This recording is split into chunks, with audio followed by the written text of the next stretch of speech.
G'day everyone, welcome back to MMA Fan TV. Today we're going to be doing a reaction video to ESPN's men's pound for pound rankings. So these came out earlier today, and the pound for pound rankings haven't changed for a while. As far as I know at the moment, they haven't updated on the UFC website, but these rankings were collated or put together by 4 journalists at ESPN, those being Brett Okamoto, Mark Raimondi, Ariel Helwani, and Jeff Wangenheim. So they basically came down to, a top 12, 13, with a few people tied in their rankings. They all voted slightly differently, so I'll pop that up in the corner so you guys can see. But the final list was Usman at 1, John Jones 2, Izzy 3, Francis 4, Alex Volkanovski 5, Jan Blachowicz tied 6 with Figueiredo and Poirier.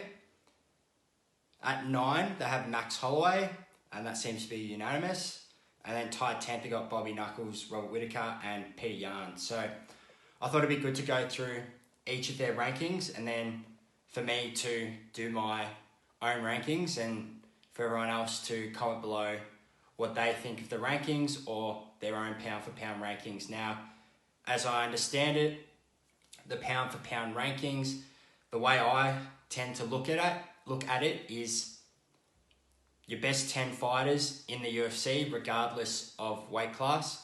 And funnily enough, some of these guys have fought each other. So I've taken that into account. I feel as though the writers and the journalists probably took a little bit more how dominant each fighter is in their own weight division. But I think I'll do it my way and see what we come up with. So looking at Brett Okamoto, he had Usman 1, Jones 2, Izzy 3, Volk 4, Figueiredo 5, Blachowicz 6, Poirier 7, Holloway 8, Yan 9, and Francis 10. Raimondi had Usman, Jones, Adesanya, Francis, Stipe, Volkanovski, Dustin Poirier, Jan Blachowicz, Figueiredo, Max Holloway. So you can see there are some slight differences. So I think in Okamoto's list, he didn't have Stipe in there, and Raimondi has Stipe in there, which is fair enough. Stipe is coming off a loss against Ngannou, but arguably the greatest heavyweight of all time, and he's still active, still looking to go. So I don't blame Raimondi for putting him in there. Ariel Helwani, Usman, Jones, Izzy, Volk, Ngannou, Poirier, Holloway, Blachowicz, Figueiredo, and Whittaker. So you can see that Holloway's probably moved up in these rankings here, but a lot of them all seem to have the same top 3, and it might just be the order that differs. So Jeff Wangenheim, Jones, Ngannou, Usman, Izzy, Stipe, Figueiredo, Blachowicz, Volk, Poirier, and Whittaker. So slightly different top 3 there. So I'm going to put my take on it and do my top 10 and explain why. So at number 1, we have Kamaru Usman. So if you had asked me before UFC 261 where Usman was, I don't think I would have had him at number 1. I probably would have had Jones at number 1. But Usman has been so active, beating really top tier guys. You could argue that Masvidal isn't quite at the standard as some of the other guys he's fought, but the way he beat Masvidal has just shown how much he has improved his game. I don't think anyone would have picked him to knock Masvidal out how he did. So I've got Usman at 1. At 2, I've got John Jones. I think that speaks for itself. He's undefeated except for the one DQ against Matt Hamill. He's obviously hasn't been too active, which I think is why he's been dropped down. If he does end up fighting Francis, which we don't know what's going on with that, but if he does end up fighting Francis and beating him, you can guarantee he'll be back up at number 1. At number 3, this might be a bit biased because I am Australian and I do love the guy. I've got Alex Volkanovski. Now, reason I have him there is he's I guess, rise to the championship was a very, very, not an easy road by any means. So, you know, he's had to go up against Aldo. He beat Max for the title. I would say, definitively won that first fight. The second fight, you could say Max won. Personally, maybe I'm biased again. I thought Volk did enough to retain his belt. But I just feel Volk is a very well-rounded fighter. He can strike, wrestle, go to the ground. He can do everything. He can do it all. So I've got him at number 3. I might be a bit biased though. At number 4, again, a little bit different to the journalists, and maybe because, you know, they know a bit more about it than I do, but I've got Jan Blachowicz there at number 4. Now, it might be recency bias, but he's just come off beating Israel Adesanya.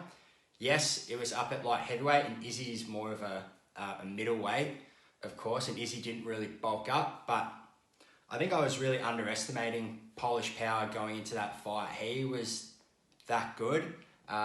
His wrestling was amazing, but not only was his wrestling was amazing, he stood with Izzy, and Izzy is known to be a striker, a stand-up fighter, and I thought Jan got the best of him on the feet as well. So that's why I got him at number 4. Maybe it's a bit of recency bias. At 5, you probably could swap between him and Izzy. So I've got Izzy at 5. Again, speaks for itself. Izzy, probably in this list of top 10, the most versatile striker out of the bunch. He's obviously super, super long, and I think he uses that really well to his advantage in the middleweight division. It's interesting to see how he goes.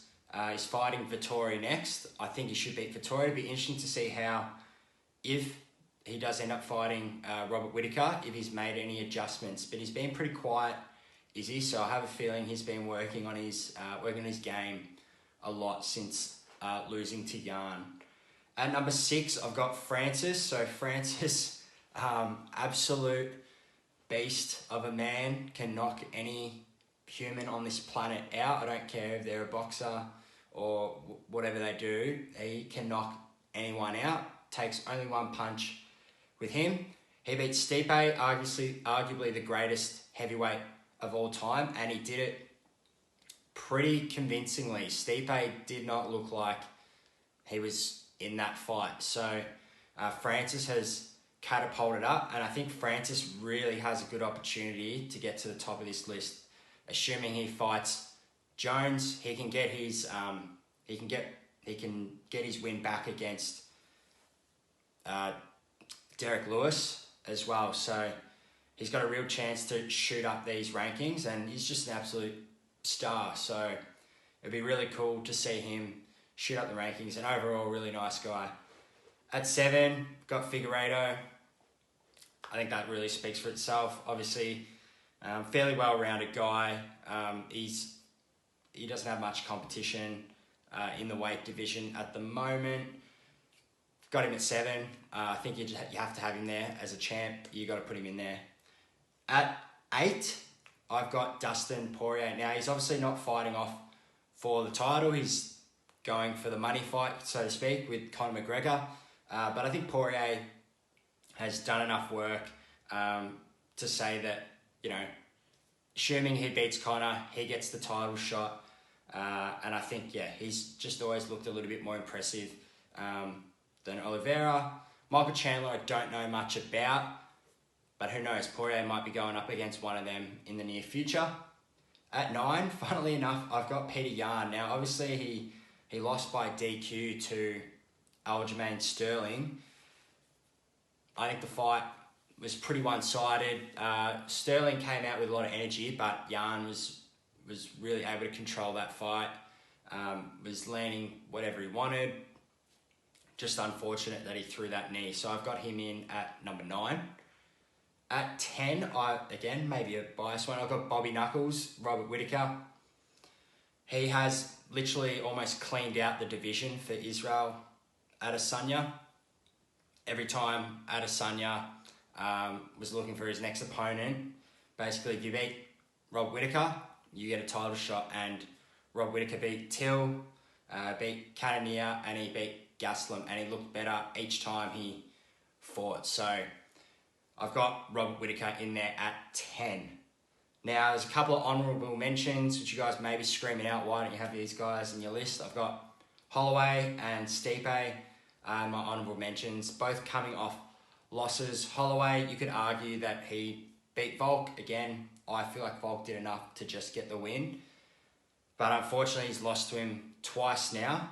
So I feel like all the other guys in my top 10 just have a bit more momentum at the moment compared to Max Holloway. That being said, on any given day, Holloway, we all know he's a special fighter.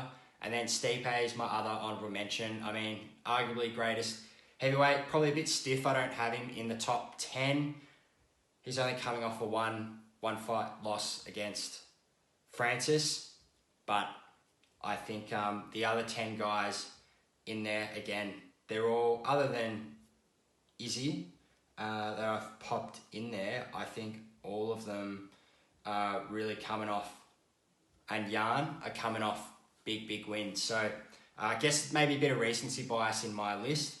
Maybe I need to go back and watch a few more Holloway fights and Stipe fights to put them back up in the top 10. But that's my top 10. Let me know what you guys think.